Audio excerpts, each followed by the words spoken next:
Hola a todos y bienvenidos a Lunas Tenebrosas. Hoy vengo a hablar de un hombre bastante extraño que es conocido como un mago y como la bestia. Idolatrado y temido a partes iguales, Aleister Crowley fue una figura un tanto excéntrica y también oscura. Hoy hablaremos de este personaje que llamó la atención de muchos a principios del siglo XX. Si os gusta este vídeo, dadle un me gusta, comentad lo que os ha parecido y si os gusta el canal, indudablemente suscribir. Dicho todo esto, comencemos. Aleister Crowley es uno de los personajes más enigmáticos y perturbadores del siglo XX. Este ocultista británico, apodado la Gran Bestia o The Great Beast 666 o Frater Perdurabo, llegó a ser catalogado como la persona más malvada del mundo. Crowley fue un poeta, ensayista, escritor, filósofo, alpinista y un influyente ocultista, místico, alquimista y un mago ceremonial inglés, que llegó a fundar la filosofía religiosa de Telema, pero también fue un gran provocador con muchas adicciones como a la heroína, al peyote, al hachís, a la cocaína o al éter, entre otras tantas. Este polémico y ególatra personaje, considerado como mago negro y defensor de los ritos sexuales, se convirtió en uno de los ocultistas más famosos de todos los tiempos. El también llamado padre del satanismo moderno, fue criticado y admirado a partes iguales, acusado de loco y a la vez reivindicado como un precursor del movimiento hippie y un ídolo del rock. Llegó a ser un célebre ocultista conocido en los medios esotéricos como Baphomet, uno de los nombres mágicos que llegó a adoptar en su momento. Dos de sus obras más renombradas son Magia en teoría y práctica y El libro de la ley. Crowley no era solo un iniciado en temas esotéricos, también era novelista, poeta y ensayista, y escribió a lo largo de su vida unos 80 libros más o menos, la mayoría referentes a la magia, el cábala, el esoterismo, el yoga y, más en concreto, gran parte de ellos sobre su sistema Magic, con K al final, y a la filosofía o religión que llegó a fundar, llamada Telema, gracias a las revelaciones del libro de la ley. Semejante cantidad de títulos solo es posible alcanzar porque empezó a publicar con unos 23 años de edad más o menos y no dejó de escribir hasta prácticamente el día de su muerte a los 72 años de edad. También fue traductor de obras clásicas y contemporáneas escritas en francés de magia, poesía y esoterismo. Además, fue un montañero muy activo que practicaba el alpinismo y el himalayismo. En 1902 se reunió con Oscar Eckenstein y otros montañeros como Guy Knowles, H. Van V. Wensley y Jules Jacot Guillamort, y organizaron la expedición Eckenstein-Crowley, que intentó alcanzar la cima del K2, que nunca se había llegado a escalar hasta ese momento. En el viaje, Crowley se vio afectado por la gripe, la malaria y la ceguera por la nieve, y otros miembros de la expedición también sufrieron enfermedades. Alcanzaron una altitud de unos 6.096 metros antes de regresar. En 1905 perteneció a la primera expedición europea y del mundo que intentó conquistar la cumbre del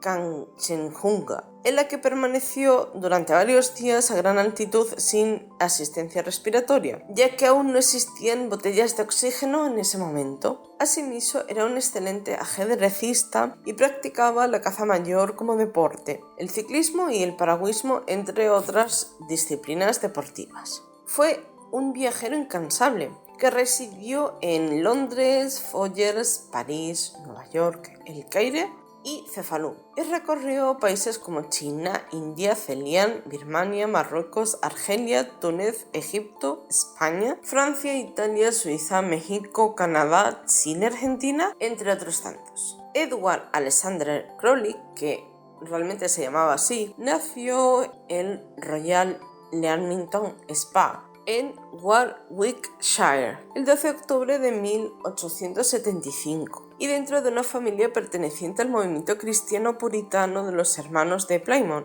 que vivía en la zona donde nació. Su padre, Edward Crowley, poseía una gran fortuna gracias a su negocio de fabricación de cerveza, lo que le había permitido jubilarse antes del nacimiento de Aleister. Su madre, Emily Bertha Bishop, proveniente de una familia de Devonshire, Somerset, tenía una relación conflictiva con Aleister, al que llamaba ya de niño The Beast o la Bestia, un apodo que luego él llegó a celebrar con bastante vehemencia. Indudablemente la infancia de Crowley no fue como la de cualquier otro niño. En marzo de 1887, cuando Crowley tenía unos 11 años de edad, su padre murió de un cáncer de lengua. Esto supuso un gran cambio en la vida de Aleister, que siempre idolatró a su padre, un predicador carismático y muy religioso. La familia Crowley se mudó entonces a la casa del tío de Aleister, llamado Tom Von Bishop, a quien Aleister detestaba profundamente. En 1895, después de haber pasado por escuelas privadas, ingresó en el Trinity College de Cambridge, donde por primera vez empezó a sentirse libre lejos de su represiva familia. De esa época datan sus primeros ensayos, novelas y poemas eróticos, su creciente escepticismo respecto al cristianismo y el gusto por la poesía y el montañismo. También cambió su nombre de Alexander por su forma ganexa Aleister, nombre por el cual lo conocemos actualmente. Allí también empezó a mostrar un gran interés en la magia tras leer el libro La Cábala Desvelada. Durante una estancia en Estocolmo el 31 de diciembre de 1896, Crowley tuvo su primera experiencia de liberación interior. Descubrí que poseía una capacidad mágica que formaba parte de mí. Fue una experiencia dolorosa y terrible a la vez, que me dio la llave del placer y el éxtasis espiritual, llegó a decir. Crowley ingresó en 1897 en el templo de Isis Urania, de la Orden Hermética del Alba Dorada, una organización secreta y esotérica en la que se estudiaba y practicaba la magia, la cábala y la alquimia. Su rápido ascenso en la organización lo llevó a protagonizar algunos encontronazos con altos cargos de la secta, como William Butler Yeats y S.L. MacGregor Mathers. A consecuencia de ello, Crowley acabó abandonando la orden junto con su reciente esposa. Posteriormente se trasladaron a Egipto. Sería en la ciudad del Cairo donde nacería su leyenda. Se dice que Crowley y Rose pasaron una noche dentro de la cámara del rey de la Gran Pirámide de Gizeh, donde tras una invocación se les apareció Thoth, el dios de la sabiduría y la escritura, pero también de los conjuros y los hechizos mágicos, en forma de luz astral. Crowley, al que siempre había fascinado la filosofía oculta del antiguo Egipto, se convirtió en 1904 en la cabeza visible de Otto, Ordo Templi Orendis, una organización de carácter fraternal y secreto de la que fue nombrado Gran Maestro General X para la Gran Bretaña e Irlanda. Durante su estancia en el Cairo, Crowley y Rose hicieron una visita al Museo Bulaq, antecedente del Museo Egipcio del Cairo. Allí se fijaron en una pequeña estela relacionada con el dios Horus, descubierta en el año de 1858 en el templo funerario de la reina Hatshepsut y que Crowley bautizó como Estela de Revelación. Desde ese momento, el apartamento cariota de la pareja se transformará en un templo donde seguir invocando a dioses y demonios egipcios. Un día, Crowley recibió a través de su mujer, que había entrado en trance, la orden de sentarse en el salón de su apartamento del Cairo y esperar a que un dios le dictara un mensaje. El día 8 se le apareció un ser llamado Aiwass, que era un mensajero del dios Horus y que según Crowley era el dios oscuro, la bestia que está más allá del abismo. Este personaje le otorgaría un conocimiento perdido que Crowley reflejaría en el libro de la ley, el libro que escribió al dictado de Aiwass los días 8, 9 y 10 de abril de 1904 entre las 12 y las 13 horas. Este libro proclama la ley Telema, voluntad en griego, para el nuevo eón de Horus que comenzó en 1904 con la recepción del texto y reemplazó al eón de Osiris. En los textos de los telemitas se cuenta como primer año el de 1904 en vez del año del calendario occidental y se le añaden las posiciones diarias del sol y la luna. Dos de las frases más conocidas de este libro son: haz lo que tú quieras, será toda ley, y amor es la ley, amor bajo voluntad.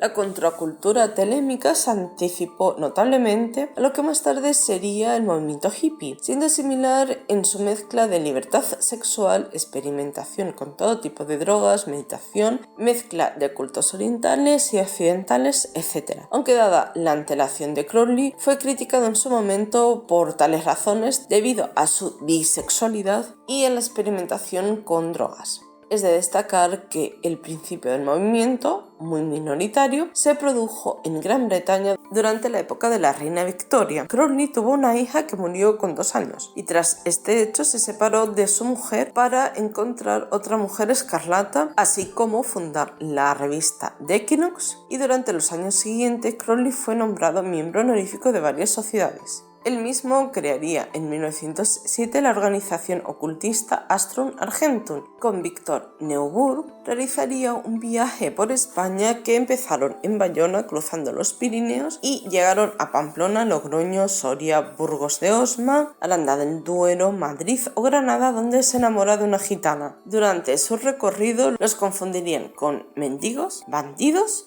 y anarquistas, llegando a ser arrestados, pues nadie comprendía que quisieran atravesar España a pie. En el Museo del Prado contempla el que considera el mejor cuadro del mundo, Las Meninas, de Velázquez. En 1920, Crowley fundó la abadía de Telema en Cefalù, en Sicilia, un lugar en el que se decía que tenía lugar orgías y ritos sexuales y donde permaneció junto a varios de sus seguidores. 3 años después fue expulsado de Italia por el gobierno de Benito Mussolini debido a numerosos escándalos. La gota que colmó el vaso fue la muerte de Raúl Loveday por una presunta intoxicación con sustancias alucinógenas durante un rito. Además, se creía que Crowley era un espía británico, creencia que no llegó a desmentir, pero las andanzas de Crowley no acabaron allí. Hay historias que lo sitúan junto a Churchill cuando éste le pidió consejo durante la Segunda Guerra Mundial. Se dice que fue el propio Crowley quien asesoró al servicio secreto británico para que el premier usara la V como un gesto popular de victoria frente a la esvástica de los nazis. Se retiró a Escocia, cerca de la localidad de Foyers, donde compró una casa a orillas del famoso lago Ness, la llamada Boneskin House. Allí, de acuerdo a la antigua costumbre escocesa de llamar Laird a un terrateniente, se hizo llamar Laird de Boneskin y Aberfart. Crowley llamó iluminismo científico al sistema que desarrolló para AA. Para divulgar sus enseñanzas, él mismo publicó, con ayuda de varios colaboradores, la serie de revistas llamadas El Equinoccio o The Equinox. El lema del iluminismo científico es el método de la ciencia y el objetivo de la religión. En este lema, conforme aclara el mismo Aleister Crowley, si se interpreta correctamente está expresado todo. Otra peculiaridad a destacar fue la obsesión de Crowley por descubrir la identidad del asesino en serie nunca desenmascarado, Jack el Destripador. Este ocultista creyó que quien se ocultaba bajo ese macabro alias era Robert Dawson Stevenson, un charlatán que había sido amante de una de sus principales seguidoras llamada Mabel Collins y que además era socio de su principal colaboradora, la baronesa Victoria Clemens. Junto con Frida Harris, la esposa de Sir Percy Harris, un miembro del Congreso de los Diputados liberal por Bethan Green, creó una baraja de tarot, el Tarot Tot. Frida Harris era una gran devota de Crowley que la nombró albacea de su testamento. En 1942 completó acuarelas para utilizarlas en la publicación de un mazo de cartas del tarot que se ajustaba al término de Crowley. En su tarot, como en otros lugares, fusionó la magia occidental con el misticismo exótico, como pudieran ser el gnosticismo y el budismo tántrico, y con la ciencia moderna como la química y la psicología freudiana. De este modo amplió la obra de Eliphas Lévy, un notable mago francés que había fallecido en 1875, año del nacimiento de Crowley, y Crowley aseveró ser la reencarnación de Lévy. El libro de Tot es el comentario de Crowley sobre su tarot. No reconoció el hecho de que la estructura básica de su tarot dependía de las enseñanzas de la Orden de la Aurora Dorada. En su obra Liber 8 o Libro 77, redactada en 1941, una especie de declaración de los derechos básicos e intrínsecos de la humanidad, Crowley afirma: el hombre tiene derecho a vivir de acuerdo con su propia ley, de vivir como quiera, de trabajar como quiera, de jugar como quiera, de descansar como quiera, de morir y cuando y como quiera. Unas palabras que se encuentran en su reverso cuando en el mismo escrito afirma: el hombre tiene derecho a matar a quienes coarten estos derechos, o es inútil fingir que los hombres son iguales. Otra posible leyenda que rodea a Aleister Crowley hace referencia a la madre de Barbara Bush, esposa del presidente Bush padre, Pauline Pierce. Se dijo que ambos, Crowley y Pierce, participaron en sesiones de sexo y drogas. La leyenda urbana asegura que Pauline Pierce mantuvo relaciones sexuales con él y quedó embarazada, y su hija acabó siendo primera dama. Entre las múltiples cosas que se cuentan de Crowley, también se llegó a decir que llevaba una extraña dieta a base de leche, coñac y heroína, además de escandalizar a la sociedad de su época debido a los excesos que se le atribuyen con las drogas y el sexo. Todo ello hizo que en las décadas de 1960 y 1970 fuera considerado el precursor del movimiento hippie. En defecto, Crowley dejó su impronta a la cultura popular de los años 70. En su álbum Hunky Dory, el músico y compositor británico David Bowie habla de Aleister Crowley en el tema de The Man Who Sold the World, y lo menciona de forma explícita en su canción Quicksand. Por su parte, el guitarrista de Led Zeppelin, Jimmy Page, llegó a obsesionarse de tal manera con la figura de Aleister Crowley que compró la mansión Boleskine House, la casa que el ocultista tenía en el misterioso lago Ness, donde se decía que se realizaban misas negras. En el último surco del álbum Led Zeppelin 3, sin que lo supieran los demás miembros de la banda, Jimmy Page insertó el famoso lema: hacer lo que quieras será la única ley. Ozzy Osbourne, uno de los precursores del heavy metal, también dedicó una canción al mago, Mr. Crowley. Aleister Crowley también aparece en la portada del disco de The Beatles Sgt. Pepper's Lonely Club Band. Tras una vida aventurera y llena de actividad, el 1 de diciembre de 1947, Crowley acabó muriendo en una casa de huéspedes de Hastings, aquejado de degeneración de miocardio y bronquitis aguda. Fue incinerado en una ceremonia a la que acudieron algunos de sus discípulos y amigos. En esta leyeron parte de los textos sagrados de Telema, entre ellos pasajes del Liber Legis y de su himno a Pan. Existen distintas versiones sobre las últimas palabras de Crowley en el lecho de muerte. Según el relato de John Simmons, la enfermera le había contado que Crowley le había sujetado la mano con fuerza y con lágrimas en los ojos le había dicho: «Estoy perplejo». Sin embargo, según un tal señor Rowe, que estaba presente en la habitación de Crowley, dijo: «A veces me odio a mí mismo». Según otra de las versiones, recogida por Gerald Schuster en su biografía de Crowley, un empleado de la casa oyó un fuerte ruido en el piso superior mientras limpiaba los muebles. Subió y vio a Crowley muerto en el suelo de la habitación. Finalmente, según Patricia McAlpine, madre del último de los 5 hijos de Crowley, murió pacíficamente en su lecho mientras soplaba el viento y sonaban los truenos en el exterior. En palabras de McAlpine, eran los dioses que los saludaban. Espero que os haya gustado bastante este vídeo. Es indudablemente un breve resumen de la vida de Aleister Crowley.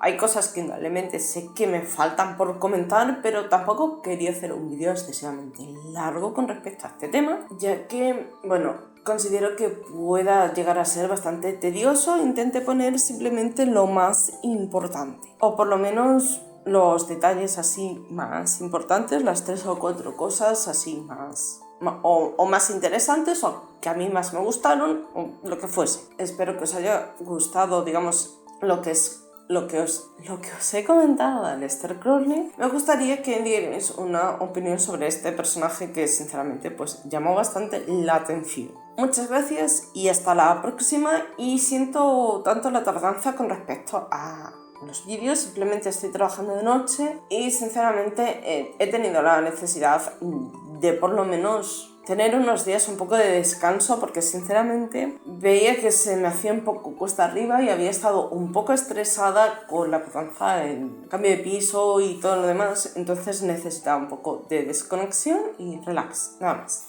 Muchas gracias y hasta la próxima.